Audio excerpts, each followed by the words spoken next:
బాగున్నారంతా? మీకు ఫ్రీడమ్ వచ్చింది, ముందు స్వాతంత్రం మీకు వచ్చింది, మాకు కాదు. మీ తర్వాత ప్రజలకి. Okay, good. మళ్ళీ ఢిల్లీకి వెళ్తున్నా ఈరోజు. వెళ్లే మునుపు మీ అందరితో మరీ మాట్లాడకుండా పోతే ప్రజలతో మాట్లాడలేం కదా.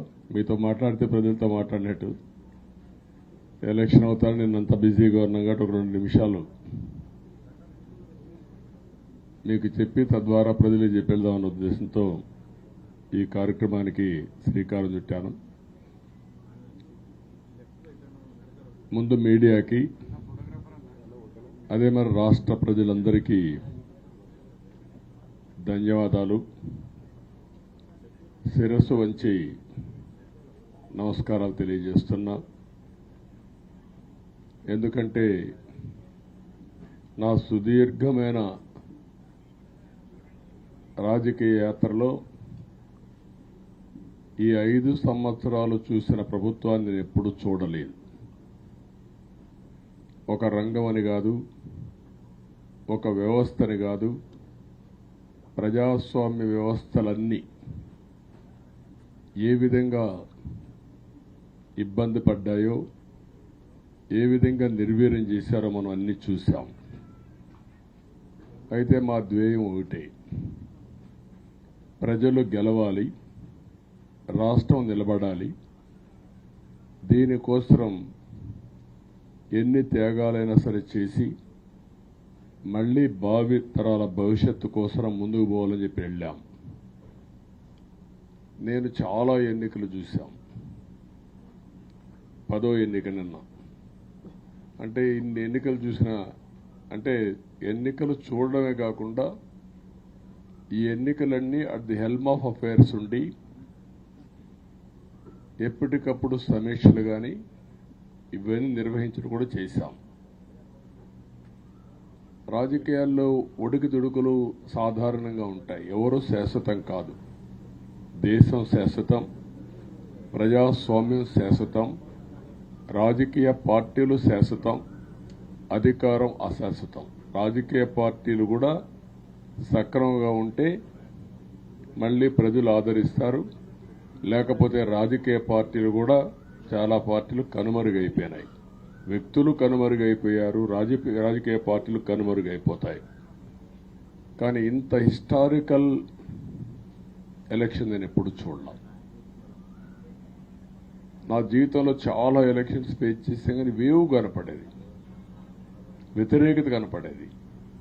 కానీ ఈ ఎలక్షన్లో ఎక్కడో అమెరికాలో ఉండే వ్యక్తి ఒక 5 లక్షలు 10 లక్షలు ఖర్చు పెట్టుకొని నేను రావాలి, ఓటేయాలి, రాష్ట్రం నిలబడాలి, ప్రజలు గెలవాలి అనే ఆవేదనతో వచ్చారు. ఎక్కడో పక్క రాష్ట్రాల్లో ఎక్కడో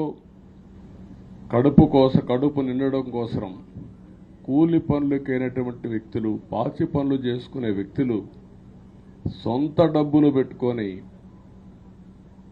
నేరుగా ఇక్కడ రైల్వే స్టేషన్లో చూస్తే, బస్ స్టాండ్లో చూస్తే భోజనం కూడా ప్యాక్ చేసుకొని తీసుకొచ్చి ఇక్కడ భోంచేసి ఓటేసే పరిస్థితికి వచ్చారు. ఈ కమిట్మెంట్ని ఏ విధంగా వర్ణించాలో నాకైతే అర్థం కాదు. ఏ విధంగా వాళ్ళని అభినందించాలో కూడా అర్థం కాని పరిస్థితి.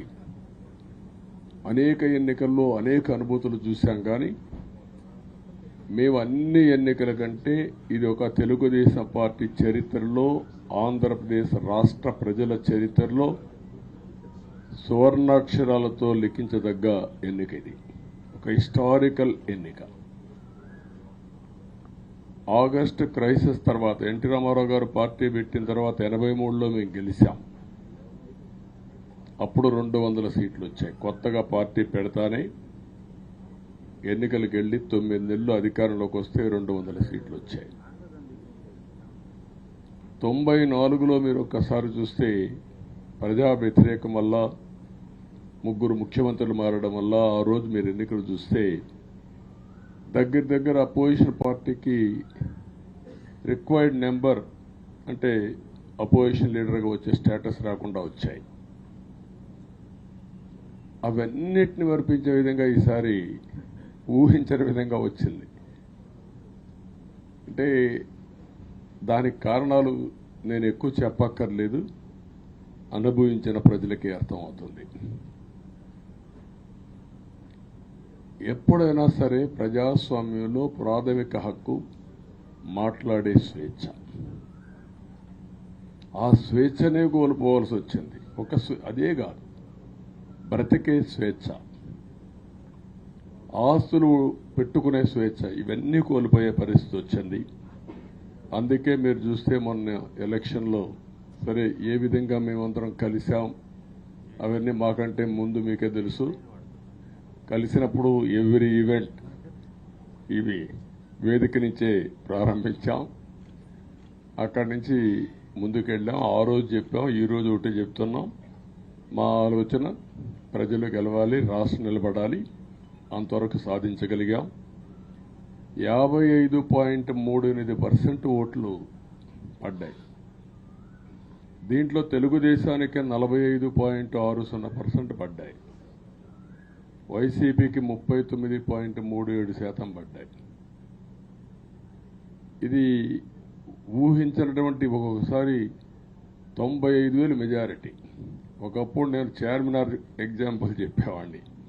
చార్మినార్ అంటే అక్కడ ఎంఐఎం కంచుకోట, అక్కడ ఎప్పుడు ఎక్కువ ఓట్లు వచ్చేటివి.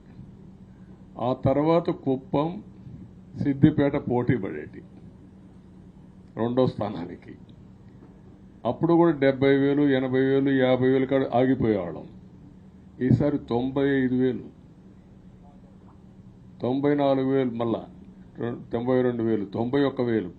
మంగళగిరి లాంటి కాన్స్టిట్యున్సీ 91,000 మెజారిటీ. ఏ విధంగా అభివర్ణించాలో నాకైతే అర్థం కాదనమాట. అంత ఇదెళ్ళిపోయినాయి. ఇవన్నీ చూసిన తర్వాత ప్రజలు ఇచ్చిన తీర్పు మీరు చూస్తే అహంకారం, నియంతృత్వం, విచ్చలవిడితనం, ఏదంటే అది చేస్తాననుకుంటే ప్రజలు క్షమించే పరిస్థితులు లేరు. అదే ఈరోజు నిరూపించే పరిస్థితికి వచ్చారు.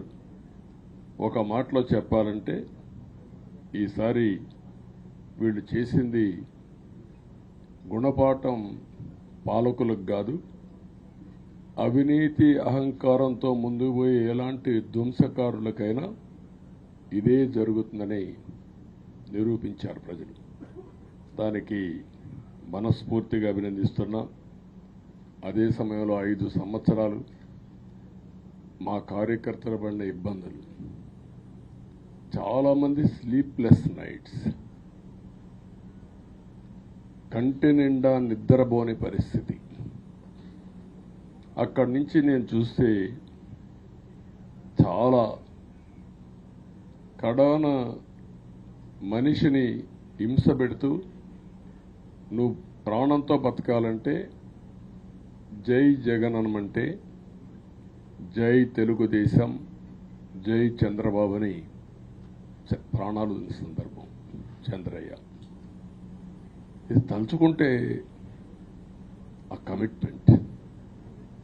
ఆ కమిట్మెంటే, ఆ త్యాగాల ఫలితమే ఈరోజు ప్రజాస్వామ్యాన్ని కాపాడుకోగలిగాం. ఒక మా కార్యకర్తలకే కాదు, మీడియా 5 ఏళ్లు మీరు పడిన ఇబ్బందులు, మీరు కోర్టుల చుట్టూరు తిరిగిన ఇది, మిమ్మల్ని సిబిసిఐడి ఆఫీసులో పెట్టి వేధించిన విధానం, అవి తలుచుకుంటే ప్రజాస్వామ్యమే సిగ్గుతో తలంచుకోవాలి. అలాంటి సంఘటనలు జరిగాయి. మేనేజ్మెంట్ని ఒకరినని కాదు, ఎవరినైనా పట్టుకురావచ్చు, ఏదైనా చేయొచ్చు అనే ధీమా వచ్చేసి ఇష్టానుసారంగా ప్రవర్తించే పరిస్థితికి వచ్చారు. అదే సమయంలో ప్రజల మీద, మా పార్టీ మీద సరే, ఈవెన్ జనసేన పవన్ కళ్యాణ్, ఆయనకు కూడా స్వేచ్ఛ లేదు. ఎక్కడైనా సరే విశాఖపట్నానికి వెళితే ఉన్న పళంగా విశాఖపట్నం నుంచి వెకేట్ చేయాలని తిరిగి, అంటే నగర బహిష్కరణ ఒక నాయకుడిని నగర బహిష్కరణ చేస్తే కారణం చెప్పకుండా ఇంకా వేరే వాళ్ళ కథ ఏముంటుందో మనం ఆలోచించుకోవాల్సిన అవసరం ఉంది. కేసులు పెడితే